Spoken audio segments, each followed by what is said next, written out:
Student, स्वागत है आपका आपके चैनल द फाइट एग्जाम। कोई भी एग्जाम को फाइट करने के लिए हमारे चैनल को जरूर सब्सक्राइब कीजिए। चलिए आज हम लोग परीक्षा पे थोड़ा सा चर्चा करते हैं और बात करते हैं कि आज जो 7 दिन बचा हुआ है, यानी कि आज 11 तारीख है और आपका 17 तारीख से एग्जाम है। तो इसके लिए क्या प्रिपरेशन आप कर रहे हैं, कैसी तैयारी आपकी चल रही है, क्या पढ़ रहे हैं, क्या नहीं पढ़ रहे हैं, वो मुद्दा पे बात करेंगे और अच्छे तरीके से आपको समझाएंगे कि आपको क्या क्या पढ़ना चाहिए, क्या क्या नहीं पढ़ना चाहिए, कैसे कैसे पढ़ना चाहिए और इसकी रिवीजन कैसा करना चाहिए। आज के इस वीडियो में मैं आपके साथ चर्चा करूंगा और जो भी चीज मैं आपको बताने जा रहा हूं वो चीज आप ध्यान जरूर रखिएगा, क्योंकि काफी सारे बच्चे हताश है, निराश है, वो डिप्रेशन के शिकार में हो रहे हैं। लेकिन आखिर क्यों? जब आपने पढ़ाई किया है, अच्छे तरीके से स्टडी किया है तो फिर दिक्कत नहीं होना चाहिए। लेकिन फिर भी आपको दिक्कत हो रहा है तो मैं आपको बताता हूं कि आपको तो पहले ये विश्वास लाना होगा, ये बिलीव लाइए कि मैं पास हो जाऊंगा। काफी सारे बच्चे हताश में हैं, निराश है, ठीक है, उदास है। इसीलिए पहले आप बिलीव करिए और खुद पर बिलीव रखिए कि हाँ मैं पास हो जाऊंगा, इतना बात तो है, ठीक है। अब इसको पढ़ना कैसे है, कैसे होगा, ये सबसे बड़ा इंपॉर्टेंस बात है। आइए बात करते हैं। जैसे यहाँ पे दिखेगा रिवीजन कैसे करेंगे हम। 11 तारीख तो आज है और 17 तारीख से आपका एग्जाम शुरू होगा।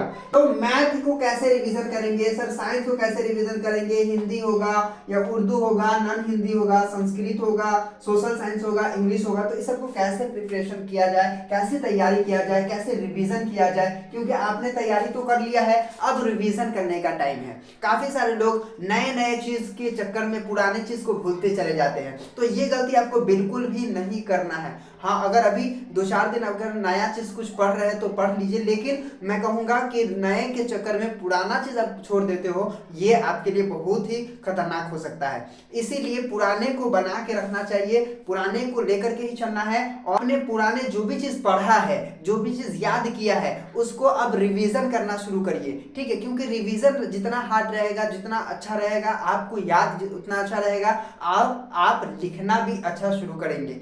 क्यों? और लिखने की प्रैक्टिस जरूर कीजिएगा, क्योंकि लिखने के प्रैक्टिस से ये होगा, जैसे मान लीजिए कि 2 घंटा टाइम लीजिए और यहाँ पर से 10 प्रश्न निकाल लीजिए और 10 प्रश्न का उत्तर देने का प्रयत्न करिए कि आप लिख पा रहे हो या नहीं लिख पा रहे हो। ये बात आप समझ जाइए, ठीक है। अगर लिख पा रहे हैं, अब टाइम को मैनेज करके चलिए, क्योंकि आपको ऑब्जेक्टिव भरना रहेगा, सब्जेक्टिव लिखना रहेगा, तो ये सब चीजें आपको करना पड़ेगा। तो आप अगर घर पर और ये 7 दिन में प्रैक्टिस कर लेंगे कि इतना देर में हमको ये क्वेश्चन बना लेना है, 4 क्वेश्चन हमको ये बना लेना है, 5 क्वेश्चन हमको ये बना लेना है, 10 क्वेश्चन हमको ये लिख लेना है, तो ये अगर आप प्रैक्टिस कर लेते हो तो आसानी से आप जाओगे और एग्जाम में लिख पाओगे, ठीक है। थोड़ा सा अगर टाइम बचा भी ले रहे हो लिख करके, तो आप देख लोगे कि हाँ कौन सा प्रश्न हमको आ रहा है। जो प्रश्न आ रहा है वो तो तेजी में लिखा जाएगा, जो प्रश्न नहीं आ रहा है उसको बाद में हम लिखेंगे। याद रखिएगा, जो प्रश्न आता हो उसको पहले आपको लिखना है। ये चीज मैं आपके एग्जाम पे चर्चा पे ही बात करेंगे तो आपको बता दिया जाएगा, ठीक है। लेकिन जो क्वेश्चन आपको बहुत अच्छे तरीके से आता है, पहले उस पर आपको क्या करना है, उसको पहले लिखना है, ठीक है। इस तरह से हम लिखना शुरू करेंगे। रिवीजन करने के दौरान में आप क्या करिए, मैथ के जो है 10 क्वेश्चन 2-2 है ना, निकालिए प्रश्न और हर चैप्टर से, ठीक है, और उसका रिवीजन करते चले जाइए, रिवीजन करते चले जाइए। 10 क्वेश्चन 20 क्वेश्चन इस तरह से बना करके देख लीजिए कि हम बना पा रहे हैं या नहीं बना पा रहे हैं। इसलिए इस तरह से सेलेक्टिव कौन कौन से चैप्टर्स हैं जो बढ़िया बढ़िया चैप्टर्स हैं, जैसे त्रिकोणमिति हो गया, उसके बाद से जो है प्रायिकता हो गया, उसके बाद से जो क्या कहते हैं सांख्यिकी हो गया, ये सब में से क्वेश्चन आते हैं, बहुपद हो गया, ये सब क्वेश्चन बार बार आते हैं। तो इस सब चैप्टर को थोड़ा सा अच्छे तरीके से पढ़ लीजिएगा, ठीक है।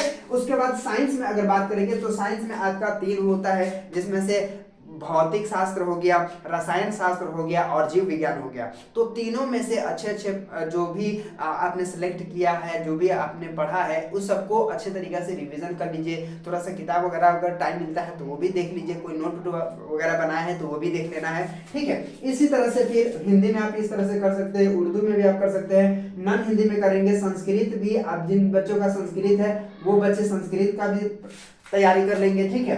उसके बाद सोशल साइंस में, और सोशल साइंस की अगर हम बात करते हैं सोशल साइंस की अगर हम बात करते हैं तो सोशल साइंस में काफी बच्चों को दिक्कत होता है, क्योंकि इसमें विषय भी ज्यादा हो जाता है और इसमें क्वेश्चन आंसर भी बहुत ज्यादा याद करना होता है। तो इतिहास में का जो प्रश्न होते हैं वो प्रश्न को आप देखिए कि 40-50 वर्ड में कैसे आप बना सको, शॉर्ट कर करके बना सको अगर बढ़िया तरीका से। और मैंने कई सारे क्वेश्चन बता दिया है जो आप देख सकते हैं, इतिहास के बहुत ही अच्छे अच्छे प्रश्न मैंने बता दिया है, आप जरूर से याद कर लेना ताकि जो है आपको कोई दिक्कत ना हो, कोई परेशानी ना हो, ठीक है। उसके बाद ज्योग्राफी पर है, तो ज्योग्राफी का भी हम सीरीज लेकर के आ रहे हैं, क्वेश्चन आपको बता रहे हैं, आंसर के साथ बता रहे हैं, तो वो आप जरूर देख लीजिएगा। उसके बाद से जो है इकोनॉमिक्स है, आपदा प्रबंधन है, ये सब देख लीजिएगा थोड़ा बहुत, ठीक है। ये आप अच्छे तरीका से थोड़ा सा कर लीजिएगा, ठीक है। उसके बाद यहाँ पे इंग्लिश है, तो इंग्लिश में जो है क्या करिएगा, इंग्लिश में थोड़ा सा ऑब्जेक्टिव वगैरह है तो वो याद कर लीजिएगा, क्योंकि काफी सारे बच्चे इंग्लिश छोड़ ही देते हैं, तो ये भी गलत है।